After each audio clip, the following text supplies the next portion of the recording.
आज राष्ट्रीय अनुसूचित जनजाति आयोग के द्वारा प्रेस कॉन्फ्रेंस किया जा रहा है और आज के प्रेस कॉन्फ्रेंस में आप सभी मीडिया के बंधुओं का मैं स्वागत और अभिनंदन करती हूं कि आज रांची में लगभग 15 केस लिए थे और 15 केस जैसे गढ़वा, पलामू, रांची,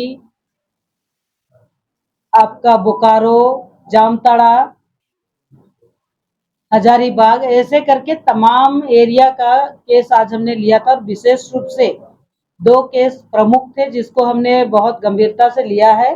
सबसे बड़ी बात है, रांची में रिम्स 2 से संबंधित मामला था जो हमारे आयोग में थे और आज उसका सुनवाई हुआ।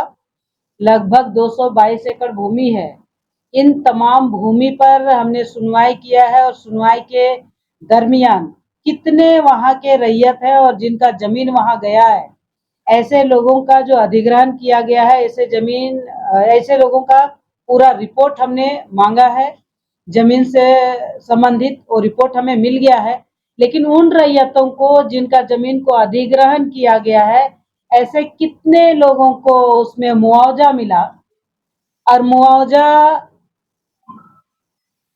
जिनको मिला है, कितना एकड़ भूमि या कितना डिसमिल भूमि का कितनी राशि दी गई है, इसका रिपोर्ट भी हमने मांगा है।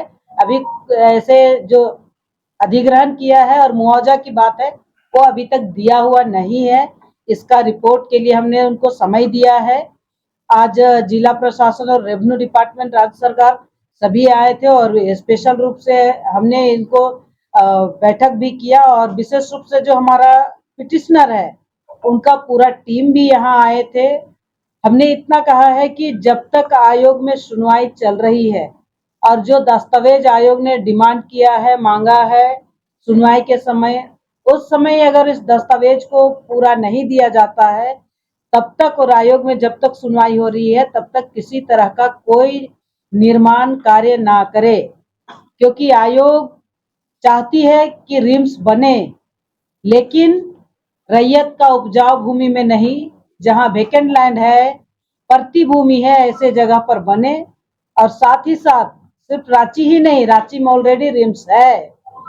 आप सिमडेगा की ओर देख लीजिए, पूर्वी सिंहभूम, पश्चिमी सिंहभूम, खूंटी एरिया है, बहुत सारे जनजाति समुदाय के लोग और वहां दूर ग्रामीण क्षेत्रों में रहने वाले समस्त समाज का लोग प्रभावित है। सबको रांची आना पड़ता है। अगर उस साइट अगर आप चिन्हित करेंगे तो ऐसा लगता है कि वहां बन सकता है। उसी तरह से गुमला से आपका चैनपुर, आपका डुमरी, ऐसे अगर उधर सुदूर ग्रामीण क्षेत्रों में देखिए तो आज भी वहां आने जाने के लिए एम्बुलेंस का अभाव है, डॉक्टरों का अभाव है, गायनोकोलॉजिस्ट का अभाव है। तो इन सब विषय को ध्यान में रखते हुए इस ओर कर्णांकित करके नया प्रस्ताव करना चाहिए और जो जनजाति समुदाय का जीवन यापन करने वाला भूमि है, उस भूमि को ध्यान में रखते हुए जो उपजाऊ भूमि है उसको ध्यान में रखते हुए इन सब के लिए हमने कहा है कि जब तक आयोग में सुनवाई है किसी तरह का कोई निर्माण ना किया जाए।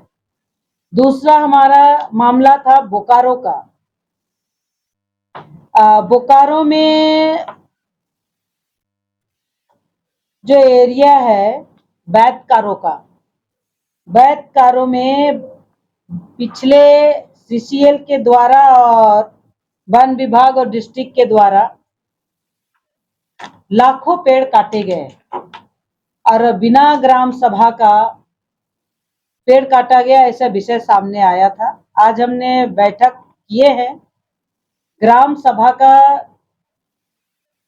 पूरा रिपोर्ट डिस्ट्रिक्ट के तरफ से हमें सबमिट किया गया है, लेकिन जो हमारा पिटिशनर है उसने कहा है कि ये जो ग्राम सभा किया है इसके बारे में उस समय के तत्कालीन सीओ ने कहा है कि ये सही नहीं है, उनका रिपोर्ट हमें दिया गया। तो आज जिस तरह से सुनवाई हुई है, पुनः उसको जांच करने के लिए बोले हैं।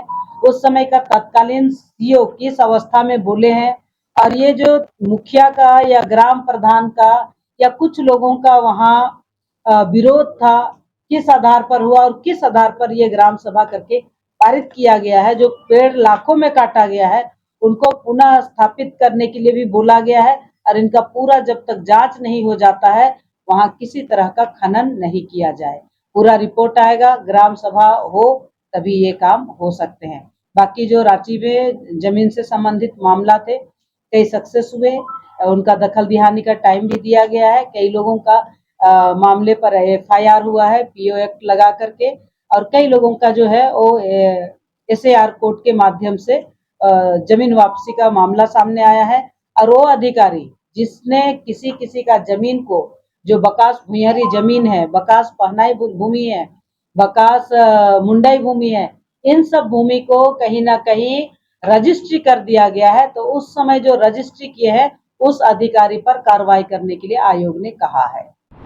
JP भारत लाइव, भारत की बात JP के साथ। वीडियो को लाइक करें, शेयर करें और चैनल को सब्सक्राइब करें।